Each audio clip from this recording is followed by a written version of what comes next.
Guys, రీసెంట్గా popular OTT platform అయినటువంటి ఆహాలో కాఫీ విత్ ఏ కిల్లర్ అనే మూవీ అయితే స్ట్రీమ్ అవుతుంది కదా. అయితే నేను ఆ మూవీని జస్ట్ ఇప్పుడే చూడడం అయితే జరిగిందండి. సో ఈ వీడియోలో మనం ఏంటంటే అసలు ఆ మూవీ ఎలా ఉంది ఏంటి అనేది డిస్కస్ చేద్దాం, ఓకేనా. అయితే ఇక్కడ ఫస్ట్ ఆఫ్ ఆల్ ఈ మూవీలో స్పాయిలర్స్ లేకుండా బేసిక్గా స్టోరీ లైన్ ఏంటంటే గైస్, ఎవరో గుర్తు తెలియని వ్యక్తి ఒక ప్రొఫెషనల్ కిల్లర్కి కాఫీ షాప్లో ఒక వ్యక్తిని చంపాలని ఫోన్లో గైడ్ చేస్తుంటాడన్నమాట. అయితే ఇక్కడ ఏంటంటే గైస్, ఆ కిల్లర్ని గైడ్ చేస్తున్న గుర్తు తెలియని వ్యక్తి ఎవరు, అసలు తను ఎవరిని చంపమంటున్నాడు, ఇంతకీ ఆ కిల్లర్ ఆ మర్డర్ చేశాడా లేదా, ఇలాంటివన్నీ కూడా మనమైతే మూవీలో చూడాల్సి ఉంటుంది. సో మొత్తానికి అర్థమైంది కదా స్టోరీ లైన్ ఏంటి అనేది. అయితే ఇప్పుడు ఈ మూవీ ఎలా ఉంది అనే విషయానికి వచ్చినట్లయితే గైస్, మూవీ నాకైతే నచ్చలేదండి. అండ్ ఇప్పుడు ఈ మూవీలో నాకు కనిపించిన ప్లస్ పాయింట్స్ ఏంటంటే, ఈ మూవీలో నాకైతే పెద్దగా ప్లస్ పాయింట్స్ అయితే కనిపించలేదండి.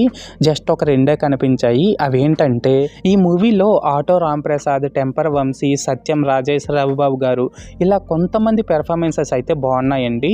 అలాగే ఇందులో సినిమాటోగ్రఫీ, బీజిఎం ఈ రెండు కూడా పర్లేదు, స్టోరీకి తగ్గట్టు డీసెంట్గానే ఉన్నాయి.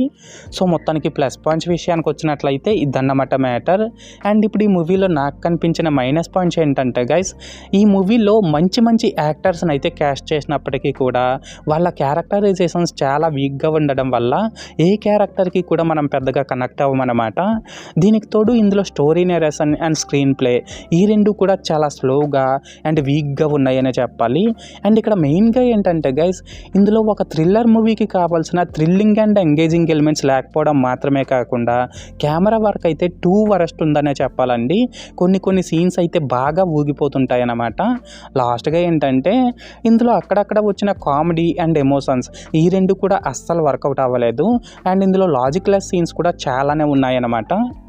సో మొత్తానికి మైనస్ పాయింట్స్ విషయానికి వచ్చినట్లయితే ఇదన్నమాట మ్యాటర్. అయితే ఇక్కడ ఓవరాల్గా ఏంటంటే గైస్, ఈ coffee with a killer movie బాగుందా బాగాలేదనేసి అంటే, నేను ముందు చెప్పినట్లు నాకైతే నచ్చలేదండి. అండ్ నేను ఈ మూవీకి 5కి 1.5 రేటింగ్ ఇస్తున్నా. సో మీరు కూడా ఒకవేళ ముందే ఈ మూవీని చూసినట్లయితే మీరు దీనికి ఎంత రేటింగ్ ఇస్తారో అది కామెంట్ సెక్షన్లో చెప్పేయండి, ఓకేనా. This is Lokesh signing out. జై హింద్.